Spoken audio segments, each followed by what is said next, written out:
Buenos días, República Dominicana. Bienvenidos a una nueva emisión de su programa Espejo 360.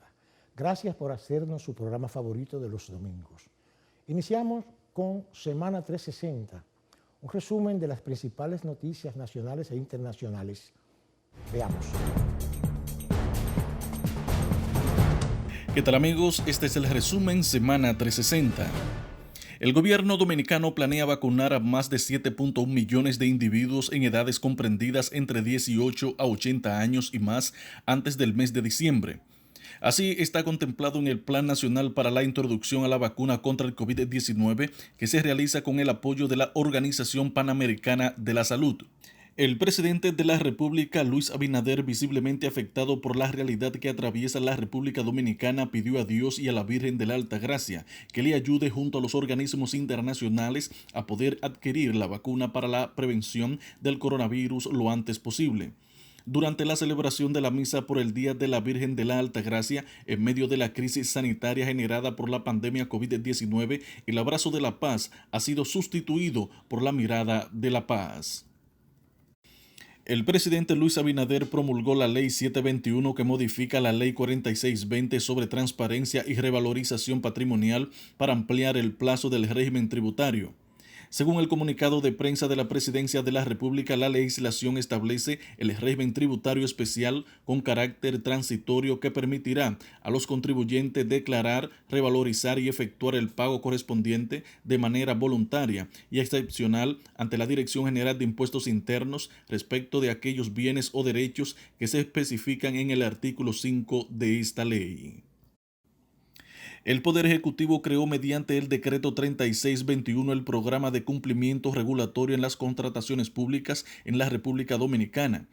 Según explica el mismo decreto, el programa tiene como objetivo mejorar la transparencia en la administración pública, mayor eficiencia y efectividad en el uso de fondos públicos y se aplicará bajo estándares internacionales ISO de gestión de cumplimiento y antisoborno.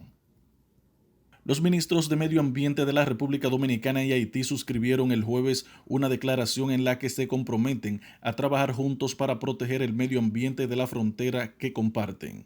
Orlando Jorge Mera y su par haitiano firmaron una declaración en la que se comprometen a crear una mesa de trabajo de medio ambiente responsable de la elaboración de un acuerdo binacional y de seguimiento.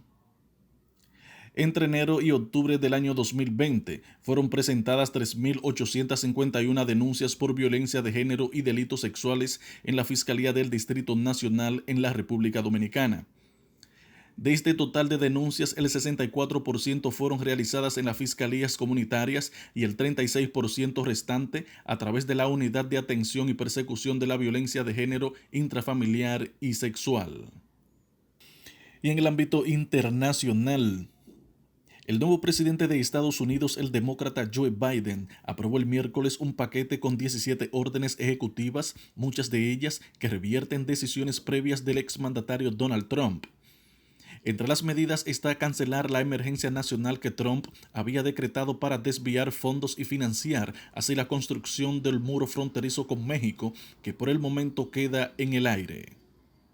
Además, Biden ha aprobado el reingreso de Estados Unidos al Acuerdo Climático de París, un proceso que tardará más de 30 días en hacerse efectivo después que Trump aprobase su salida en el 2017.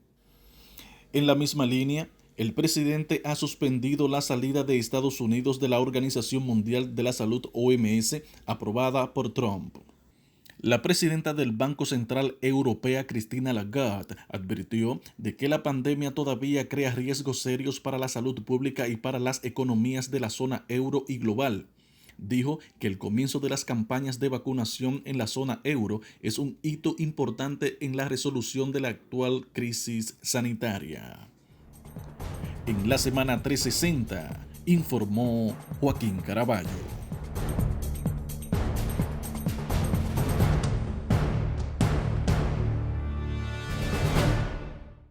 La Cámara de Cuentas continúa siendo el eje, el centro, en el ojo del huracán de las investigaciones del Ministerio Público respecto de actos de corrupción.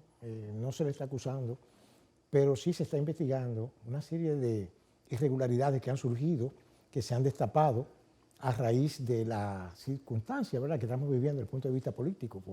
El cambio político trajo también el término de la gestión, ¿verdad?, de la Cámara de Cuentas, que ya cumple su mandato. Sin embargo, se ha destapado de que se han maquillado varias auditorías para favorecer a ciertas instituciones y personas involucradas con las mismas. Y esto ha llevado al Ministerio Público, que es la Procuraduría Especializada para la Persecución de la Corrupción Administrativa, a investigar más a fondo el problema, a tal punto de que se ha profundizado esta investigación a otras áreas de esa entidad estatal, como es el caso del Departamento de Auditoría, Departamento de Consultoría Jurídica. Fíjese, el asunto que llama la atención es que siendo un organismo que está destinado precisamente a investigar la posibilidad de que haya algún acto de corrupción desde el punto de vista del mal manejo de los fondos públicos, se ve envuelto en un manejo de esta naturaleza. Incluso el rumor público señala de que hasta se ha tratado de negociar esos maquillajes de esas auditorías. Esto obviamente le corresponde al Ministerio Público establecer con certeza la realidad de estas imputaciones. Pero lo que también llama la atención es que en el momento en que precisamente se está analizando los nuevos incumbentes, o sea, las personas que aspiran a ser miembros de ese organismo, se destapa este escándalo. Es importante establecer de que la Constitución delimita los requisitos para una persona aspirar a ser miembro de esa Cámara. Y observamos que el texto constitucional se refiere a que tenga una profesión universitaria, ¿verdad?, un título universitario, puede ser de contador, economista o de cualquier otra índole, o por ejemplo, abogado.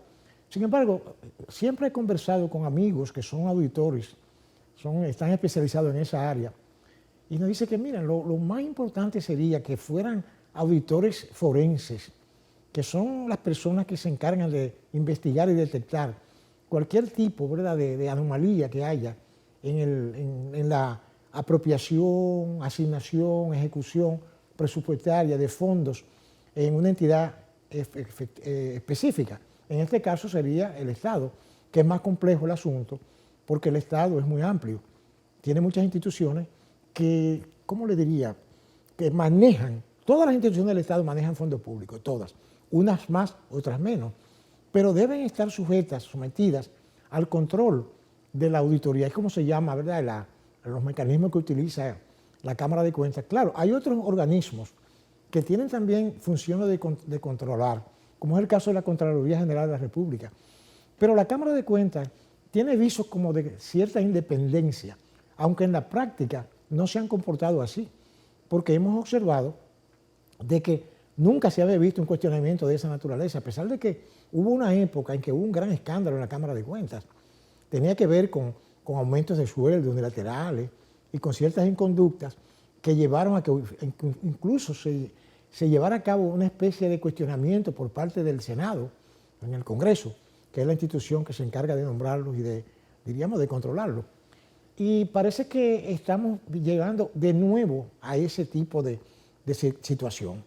Obviamente ya la gestión de los actuales incumbentes de esta Cámara está llegando a su fin, y aclara la PEPCA que si se encuentran elementos constitutivos para una imputación, vaya a decir, una acusación formal, sería una jurisdicción privilegiada, que sería el caso de la Suprema Corte de Justicia. Pero si se hace posterior al cese de sus funciones, tendría que apoderarse un tribunal ordinario. Siempre he entendido que las jurisdicciones privilegiadas no son muy positivas para el que está siendo imputado, porque si es una jurisdicción ordinaria, tiene la ventaja de defenderse más ampliamente por aquello del doble grado de jurisdicción. Y un tercer intento, que sería un recurso de casación en caso de que se establezca que la ley ha sido bien o mal aplicada. Pero en el caso de la especie, lo deprimente, ¿verdad?, lo que llama a preocupación es que personas que se supone que deben estar rodeadas de una buena imagen, ¿verdad?, en su accionar público, deben tener un comportamiento que esté acorde, cónsono, tanto con las funciones que les son asignadas, como con su propia gestión personal. Porque, bueno, dígame usted, cuando uno, por ejemplo, tiene un puesto público que maneja recursos, tiene que tener mucho cuidado con las cosas que hace, con las decisiones que toma, porque estamos viviendo un tiempo, en la actualidad, en donde nada va a quedar oculto. Es como dice la palabra bíblica, todo será revelado. Y eso es lo que está sucediendo aquí. ¿Pero qué ayuda a eso? Ayuda a eso la democratización de la comunicación con el asunto de las redes sociales. Cualquier cosa que suceda, que alguien tenga la oportunidad de grabarlo, ¿verdad? Y lanzarlo en las redes, pues todo el mundo se entera. Y eso es lo que se llama, en buen derecho, el rumor público. Pero lo que pasa es que ahora no es un simple rumor. Ahora se graban situaciones, se graban, ¿verdad?, circunstancias, se suben documentos, se cruza información. Incluso hay muchas instituciones que tienen personas adentro que revelan cosas que por ahí no puede tener mucho control los incumbentes de esos cargos. Por eso es que lo recomendable es que las personas hagan su trabajo, cuiden la imagen que tienen, se cuiden de las personas que les rodean y se controlen unos a otros. Porque fíjense, ahora es un problema serio. O sea, ahora, claro está que a ellos hay que probarle culpabilidad en cualquier tipo de imputación que se les haga, pero es que el rumor público apunta a que ahí hay una gran irregularidad. Yo siempre he dicho que estos organismos que no tienen independencia, y aquí en la historia política de este país, no ha habido organismos que tengan una total independencia. En eso tenemos que estar claros. Ni siquiera la justicia, que en ocasión de una reforma constitucional un poco, diríamos, acelerada, que se hizo en el 94, para resolver un problema político circunstancial, es decir, una coyuntura política, como se dice, fue cambiado el sistema para elegir la Suprema Corte, creando un Consejo Nacional de la Magistratura. Pero los escándalos no terminaron, porque siempre había una que otra situación que llegaba a denuncias, ¿verdad?, y a inconductas. No estamos diciendo que nadie en particular haya tenido la responsabilidad de tal o cual acción, pero sí que ha habido cosas que han salido a la luz pública que no hablan muy bien de la independencia de esos poderes. Ahora sí estamos en una época en la cual se tiene la oportunidad de hacer una elección. Obviamente, la Cámara, los miembros de la Cámara de Cuentas que se eligen ahora, tiene que hacerse de conformidad con lo que establece la Constitución. Aunque nada impide de que, por ejemplo, el organismo que está seleccionando, que es el Congreso, el Senado, pues priorice diríamos, la escogitación de auditores, diríamos, forenses, podría ser, porque nada lo impide.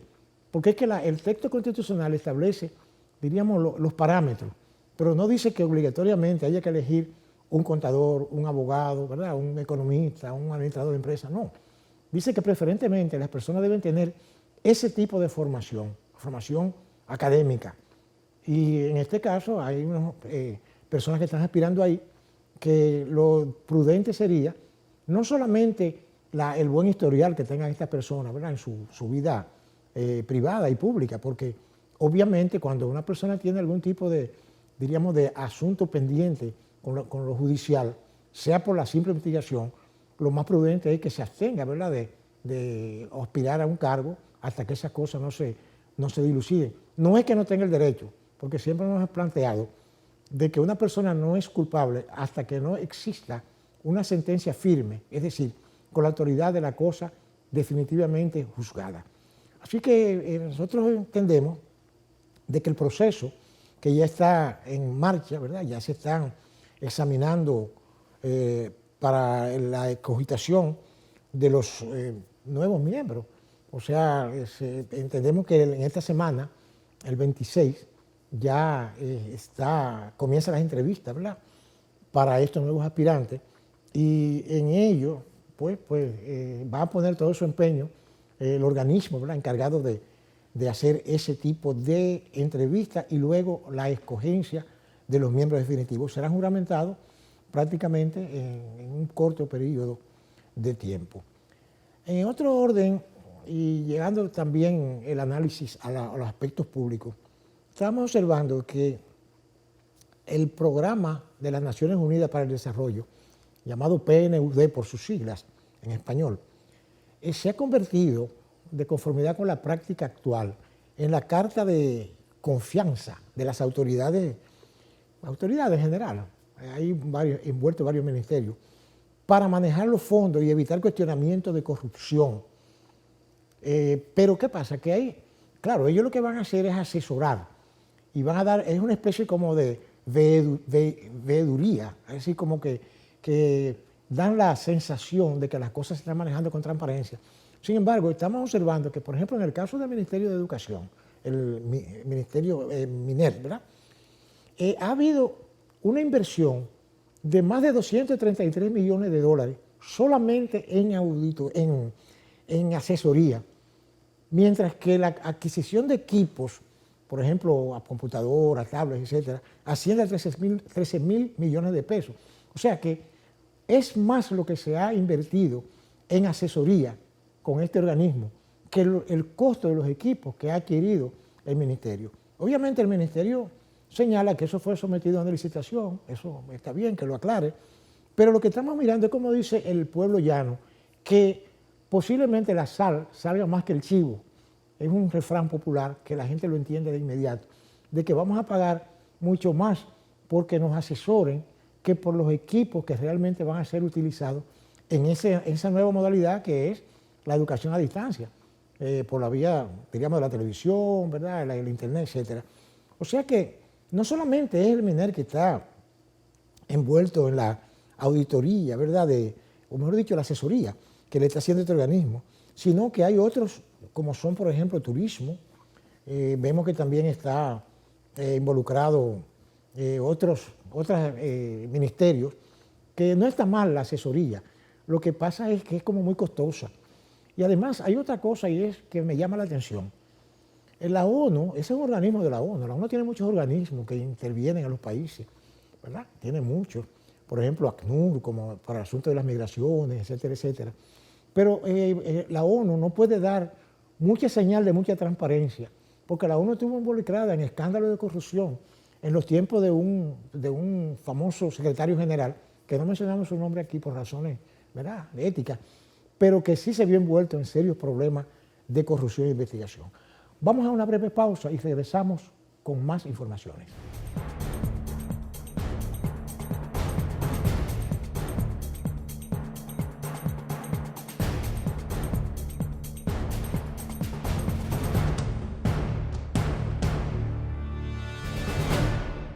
Los organismos internacionales tienen mucha incidencia en la vida pública de los países, fundamentalmente los países de esta área del mundo que dependemos mucho, ¿verdad?, diríamos de los préstamos internacionales y otro tipo de actitudes que nos obligan a aceptar ciertas cuestiones que se nos imponen. En este caso, la ONU tiene organismos que influyen mucho en las decisiones, ¿verdad?, que toman los gobiernos de estos países nuestros. Y obviamente la ONU fue concebida en su nacimiento, que fue en el 1945, en ocasión del armisticio, al término de la Segunda Guerra Mundial. Desapareció la Sociedad de Naciones porque fracasó en su intento, la antigua Sociedad de Naciones, y se creó la Organización de las Naciones Unidas para resolver los conflictos, ¿verdad? ¿Qué le digo? Ayudar a los países, orientarlos, ¿verdad? Hay organismos que son de salud pública, como la Organización Mundial de la Salud, etcétera, etcétera. Pero resulta que, en cierto modo, la ONU no ha dado, diríamos, la mejor, solución, la mejor receta a nivel mundial, porque las guerras han continuado a raíz de ese famoso armisticio. Han continuado las agresiones, han continuado los problemas en los países. Y entonces, sin embargo, hay organismos que sí son muy importantes y ayudan mucho, como es el caso, por ejemplo, de la UNICEF, que tiene muy buena acogida. Pero hay otros organismos que, a decir verdad, pues son costosos, porque se supone que ese organismo, la ONU, recibe contribuciones económicas de las grandes potencias del mundo. Entonces, un país como el nuestro, que tiene una economía como tan deprimida, y ahora con este problema de la pandemia, que tengamos que vernos, diríamos, obligados, ¿verdad?, a pagar tanto dinero por asesoría a ese nivel, y por, digamos, asesoría, pero solamente por asuntos de imagen. Porque uno se pregunta, ¿y los organismos que tenemos aquí? y los técnicos nuestros, las personas que se supone que están académicas, ¿verdad?, e intelectualmente preparadas para asesorar, personas que incluso tienen una buena imagen a nivel de opinión pública, ¿dónde están? O sea, ¿por qué no utilizamos más los recursos internos nuestros, verdad? Es la pregunta que muchas personas se hacen, porque a decir verdad, no es que esté mal, ¿verdad?, el auxilio de estos organismos que tienen mucha gente técnicamente capacitada, pero nosotros tenemos mucha gente capacitada también, que puede aportar, ¿verdad?, su grano de arena para que las cosas marchen mejor. Y obviamente hay que resaltar la voluntad política de las autoridades de que quieren que las cosas se vean con transparencia y que la gente perciba que hay transparencia en la ejecución. Y cualquier cosa que se salga de esos carriles, esos parámetros, pues que la opinión pública las conozca y que se enderece la situación. En el mismo orden de problemas de tipo de orden público, estamos observando que hay otro escándalo, un nuevo escándalo se ha destapado en ocasión del director del Instituto Agrario Dominicano, el señor Leonardo Faña. Mencionarlo por su nombre porque eso es lo que está en las noticias, ¿verdad?, de último momento. Esa persona ha sido acusada por alguien, una señora, de agresión sexual en su contra. Ha presentado una querella y obviamente el señor Faña ha solicitado una licencia al presidente para enfrentar, ¿verdad?, la situación que se le ha presentado.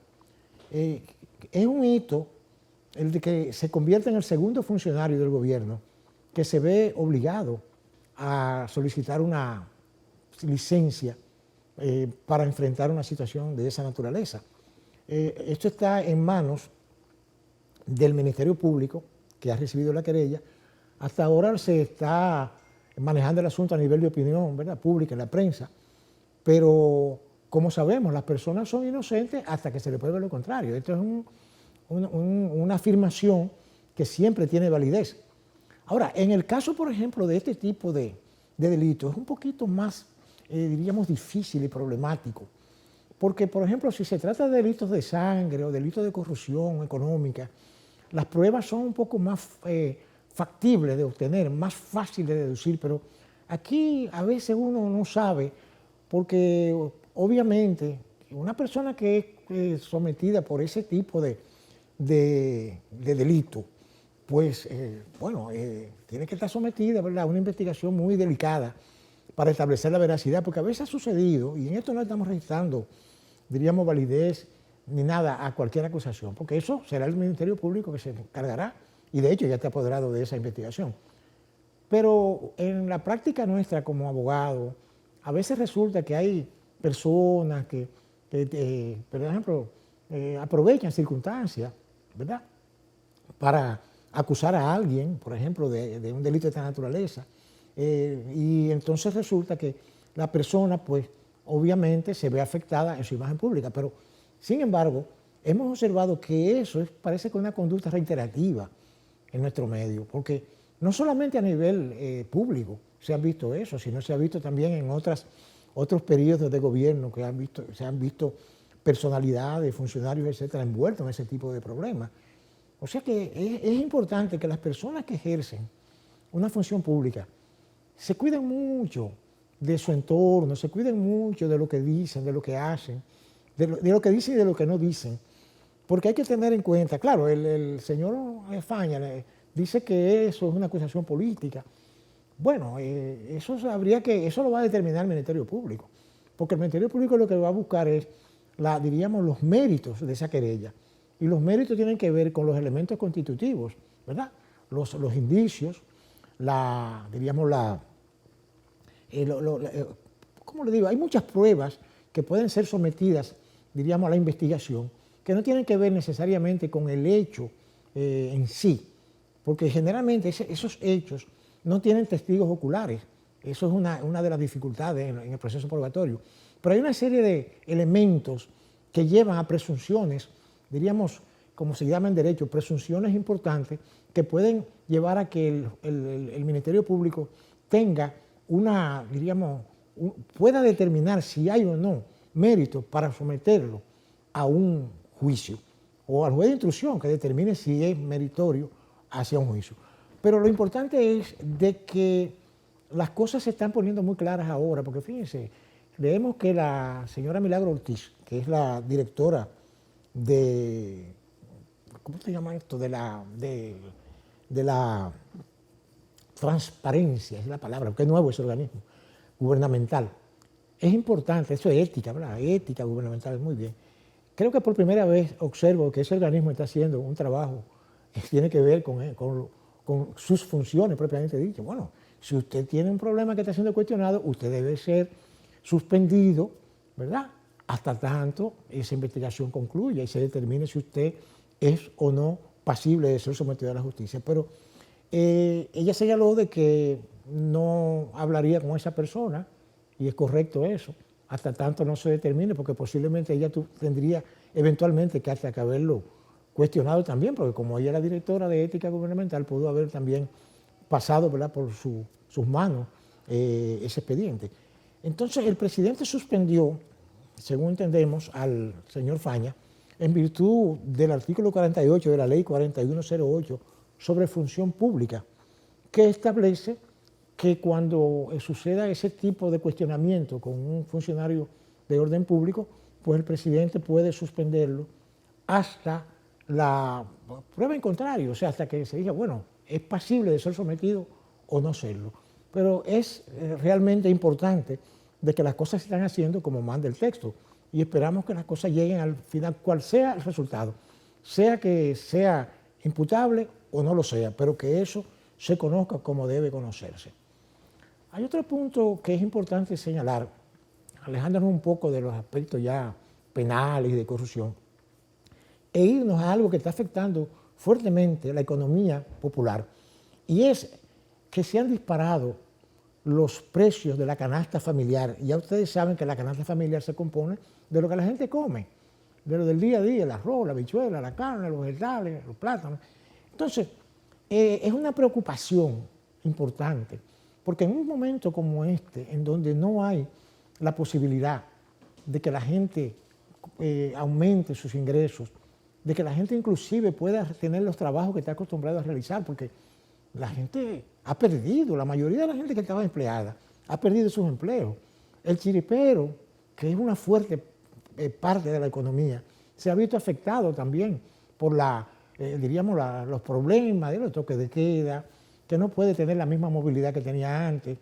Entonces, es una situación que el gobierno ha anunciado que está creando una especie como de mecanismo que le llama canasta segura, que es con el auxilio de una serie de organismos, ¿verdad?, incluyendo el llamado que hace a sectores de la sociedad, incluyendo los sectores políticos también, para que haya un gran acuerdo, porque este es un problema que afecta a la sociedad en general, a todos nos afecta, porque si las personas, por ejemplo, tienen problemas para acceder a los elementos constitutivos de su canasta familiar, eso crea un problema social muy serio, que tiene efectos quizás tan devastadores con la misma pandemia.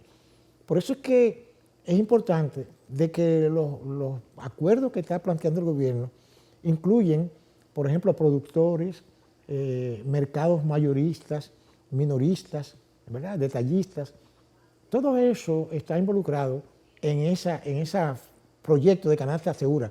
Pero hay algo importante, y es que hay organismos en el Estado que su origen es precisamente el control, ¿verdad?, la sustentación de precios y el control, que es el caso del INESPRE, que se convirtió en un organismo que nunca funcionó para nada, que no fuera para corrupción y dispendio de recursos, que no significaba nada. Sin embargo, parece que eso se está revertiendo, porque se menciona que INESPRE que puede tomar parte en esto, porque ¿cuál es el papel de un instituto de estabilización de precios? Lo dice su nombre, estabilidad del precio, es decir, tratar de que haya un consenso entre el productor y el consumidor. Claro, está tratando de alejar un poco el intermediario, que es el que precisamente encarece más el precio de los productos. No llega la mejor, diríamos, resultado al productor, pero llega el peor al consumidor. O sea que el INESPRE trataba como de equilibrar eso. Obviamente el gobierno tendrá muchos mecanismos Pero sí hay algo importante y es que hay leyes que son contundentes, que están por encima de las leyes escritas, que son las leyes naturales de la economía. Hay una famosa ley que es como un martillo, que es la ley de oferta y demanda. O sea, cuando un bien es escaso, tiende a subir el precio. Cuando es abundante, tiende a bajar. Porque cuando es abundante, la demanda disminuye, y contrario a cuando es escaso, que la demanda puede aumentar. Entonces, entre la demanda y la oferta hay un punto, que es el punto de equilibrio que se llama el precio, o sea, el precio de sustentación. Por eso es que siempre hemos creído también que una ley de control de precios no tiene ningún tipo de incidencia en la realidad, porque la realidad está en la producción, ¿verdad? Diríamos, la intermediación y el consumidor. Hacemos una breve pausa y regresamos en un momento con más informaciones.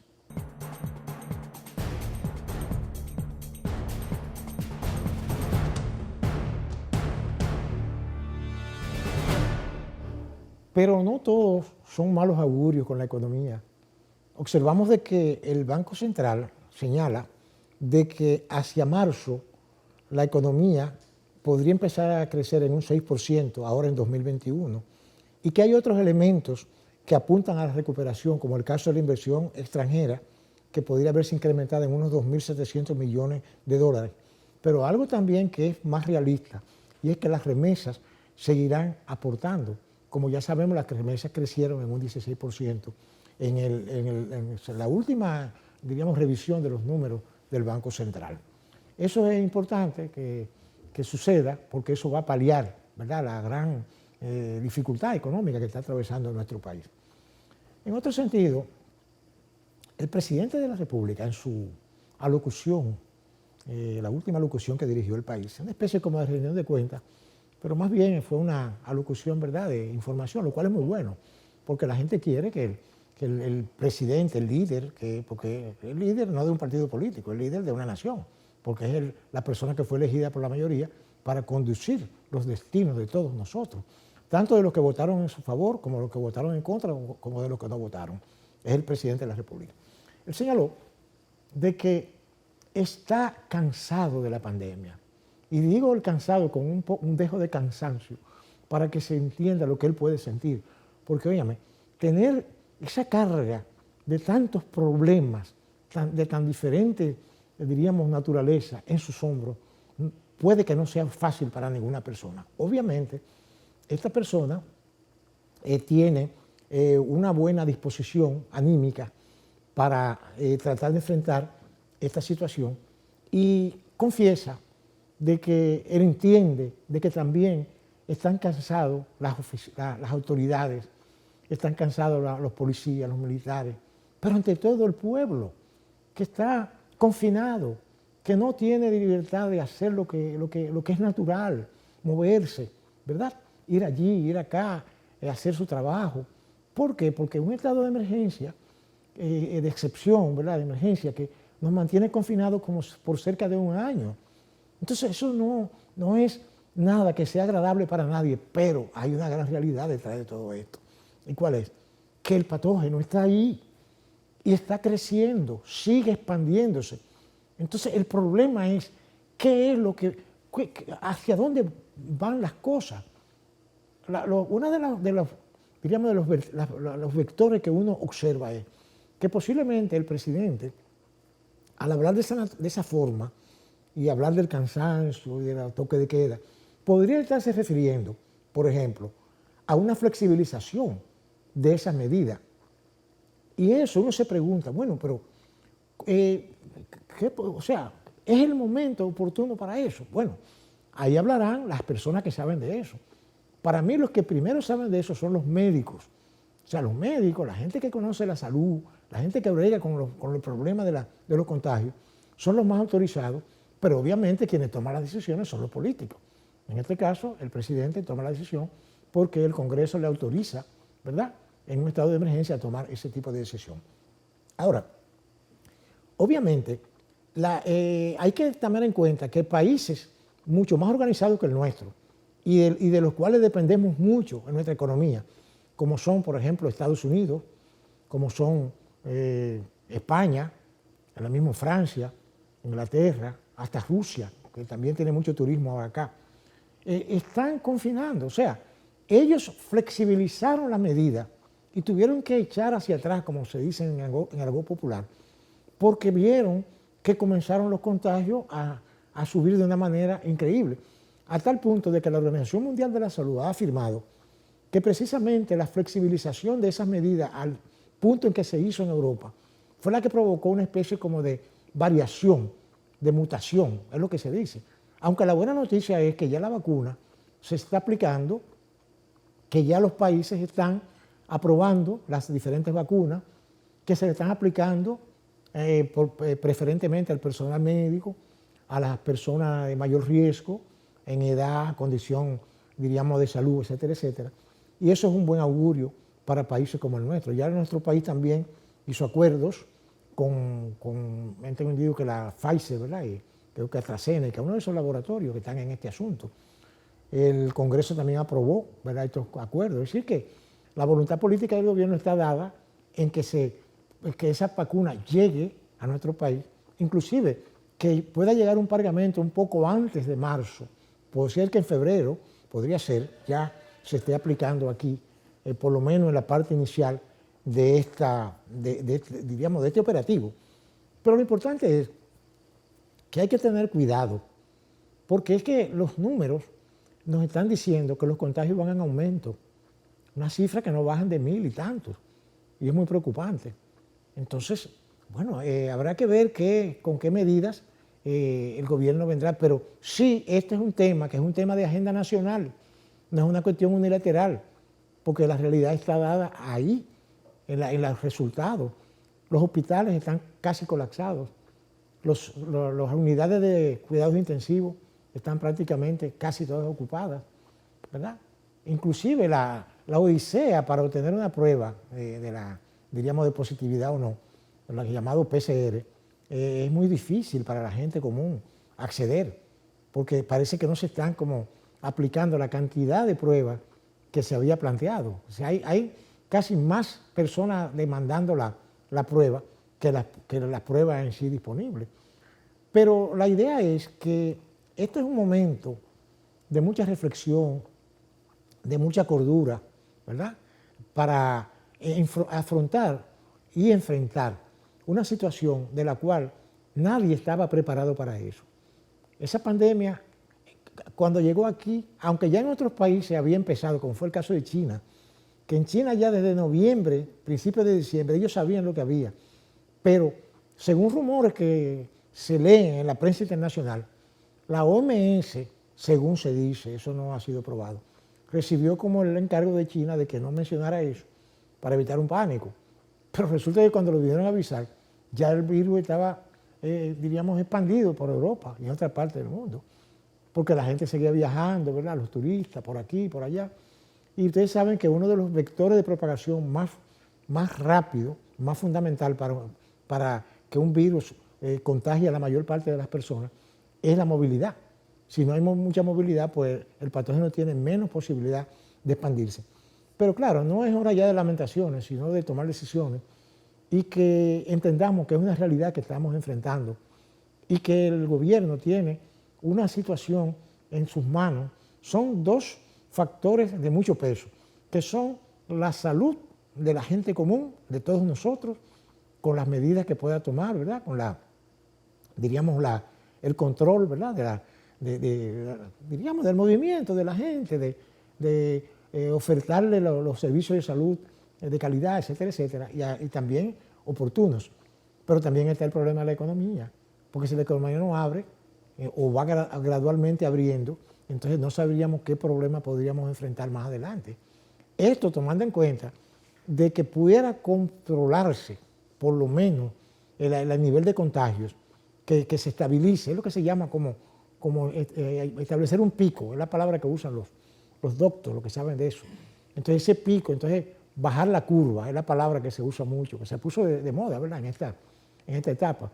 Entonces esa curva solamente ser bajada con los tres elementos que se han planteado siempre: uso de mascarillas, ¿verdad?, higiene personal y evitar las aglomeraciones, que es lo que no se está haciendo mucho, ante todo las aglomeraciones, que eso, sin embargo, pues habrá que acudir, ¿verdad?, a la conciencia colectiva, ¿verdad? Porque parece que no bastan las medidas restrictivas. Ahora observamos de que un conjunto de multas que estableció la Procuraduría han sido cuestionadas, por ejemplo, por su legalidad.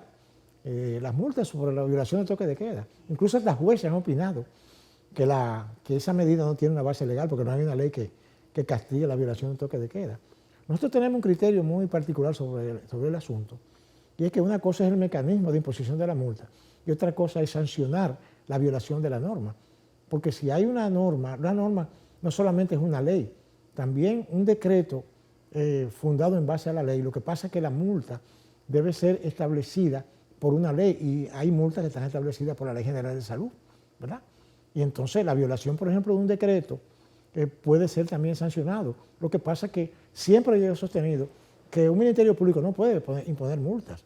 La multa debe imponerla, es lo que uno entiende, un juez, ¿verdad?, que es el que está llamado, ¿verdad?, a condenar, porque la multa es una sanción, ¿verdad?, a la violación de una norma, ¿verdad? Hay muchas sanciones, prisión, ¿verdad?, etcétera, pero la multa fundamentalmente es una sanción hacia eso. O sea que habrá que ver cómo las autoridades reorganizan esto, porque entonces lanzan una mala señal de que la gente piense que no hay sanción por violar el toque de queda, y entonces eso sería un verdadero desastre también.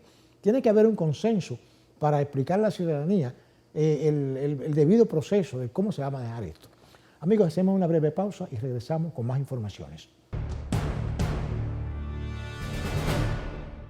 Llegó la hora definitiva de llenar las vacantes que tanto se ha mencionado en el Tribunal Constitucional, en la Suprema Corte de Justicia, y también hay unas vacantes que están, diríamos, vacantes en el sentido de que están pendientes de nombrar los nuevos incumbentes del Tribunal Superior Electoral. Algunas personas y gente con opinión pública ha planteado de que incluso en la Suprema Corte de Justicia hay jueces que no fueron evaluados, que lo que hicieron fue llenar, ¿verdad?, la vacante de otros jueces que concluyeron, y eso lo que hicieron fue completar el periodo, ¿verdad?, y que debieron haber sido evaluados. Pero eso ya es un asunto que es de la incumbencia, ¿verdad?, de la competencia del Consejo Nacional de la Magistratura, el cual se aboca en estos momentos a designar. Están ya con los últimos, ¿verdad?, las últimas encuestas, o mejor dicho, entrevistas a los aspirantes para entonces establecer los parámetros a los cuales serán designados. Hay mucha temática que se ha manejado ahí que es interesante. Por ejemplo, se han hecho cuestionamientos a estas personas sobre opiniones que ellos tienen en su calidad de abogados, ¿verdad?, y aspirantes a esos cargos. Por ejemplo, sobre las causales del aborto. También se ha planteado sobre otros temas que son cruciales para nuestro devenir. Por ejemplo, se hablaba en el aspecto del Tribunal Constitucional de la tardanza de ese tribunal para evacuar o rendir sus fallos, que se dice que no lo hacían dentro del marco, ¿verdad?, del tiempo que señala la ley. En ese también hubo cuestionamiento. El asunto es que lo importante es que las personas que sean escogidas para ese cargo tan importante como es el Tribunal Constitucional, que aunque muchos no lo admitan, para mí se convierte en hasta una cuarta instancia, porque el Tribunal Constitucional ha anulado sentencias incluso de la Suprema Corte de Justicia, que fue algo que preocupó muchísimo aquí en una ocasión a los abogados de ejercicio, que implicaban que los casos no tendrían, diríamos, fin, porque cuando se habla de la autoridad de la cosa juzgada, ya no podríamos decir que sea una sentencia de la Suprema Corte, si está sujeta a una revisión del aspecto constitucional por parte del Tribunal Constitucional. No obstante, hay ciertos elementos, ¿verdad?, requisitos para que una sentencia de la Suprema pueda ser, diríamos, cuestionada por el Constitucional. Pero los abogados siempre buscan los mecanismos para hacer que ese tribunal sea apoderado, lo cual implica una suspensión de la ejecución de la sentencia que se está cuestionando. Eso, en ese sentido, pues entendemos que ese organismo hará la escogencia, ¿verdad?, escogerá lo mejor que entienda para esos puestos. está también la elección del defensor del pueblo, que a mi modo de ver no tiene la mayor relevancia. Lo veo como ciudadano del común y como abogado también. ¿Por qué? Porque el defensor del pueblo no tiene los mecanismos, diríamos, coercitivos para obligar a instancias del Estado a cumplir con tal o cual situación. No. O sea, para mí el defensor del pueblo es más bien una institución de tipo moral, ¿verdad? De tipo, diríamos, lo deseable. Esa organización es producto de los países fríos, donde le llaman el ombudsman, es decir, el defensor del pueblo, creo que entre los suecos, en donde esos países sí tienen una gran, diríamos, tradición, ¿verdad?, moral, una tradición de respeto de los derechos de las personas. Entonces un defensor del pueblo es la persona, ¿verdad?, el organismo que se encarga diríamos, de tratar de que se respeten los derechos de las personas, pero es que hay muchos organismos dedicados a eso. Y yo entiendo de que, a mi modo de ver, el defensor del pueblo, bueno, pues está ahí, pues la Constitución lo señala, y la Constitución se nos impone, y hay que hacer lo que la Constitución diga. Pero a decir verdad, debería elegirse, hay muchas personas ahí que tienen muchos méritos. Si uno observa la labor que han realizado, ¿verdad?, en pro de las personas, su desinterés económico también, pues serían muy meritorios de ocupar ese cargo para que puedan seguir haciendo lo que han hecho, que lo podrían seguir haciendo como si el defensor del pueblo. Eso es una cosa muy lógica. Está también la elección, por fin, de los miembros de la Cámara de Cuentas, que ya en esta semana pues se supone que será definitivo. En otro orden, hablando precisamente de la semana, vemos que esta semana, la que entra ahora a partir de mañana, inicia con el proceso de elección precisamente de esos, no jueces, porque la de la Cámara de Cuentas, a mi modo de ver, no son jueces, son miembros, ¿verdad? Porque lo que ellos emiten no son sentencias, sino son auditorías, ¿verdad?, para orientar, ¿verdad?, y para rendir cuentas. Serán elegidos en esta semana. Otro tema que estará ocupando la atención pública son los temas de corrupción, que se están destapando muchas aristas, pero el más importante es el juicio de Odebrecht y los interrogatorios a los nuevos escándalos que se han suscitado. También estará en el tapete los planes del gobierno para la vacunación masiva de la población dominicana contra el virus. Esos son los temas que a nuestro modo de ver seguirán dominando la semana que concluye. Amigos, el tiempo se nos ha terminado.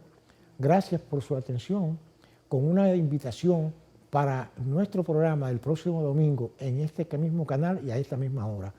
Buena suerte, buenos días.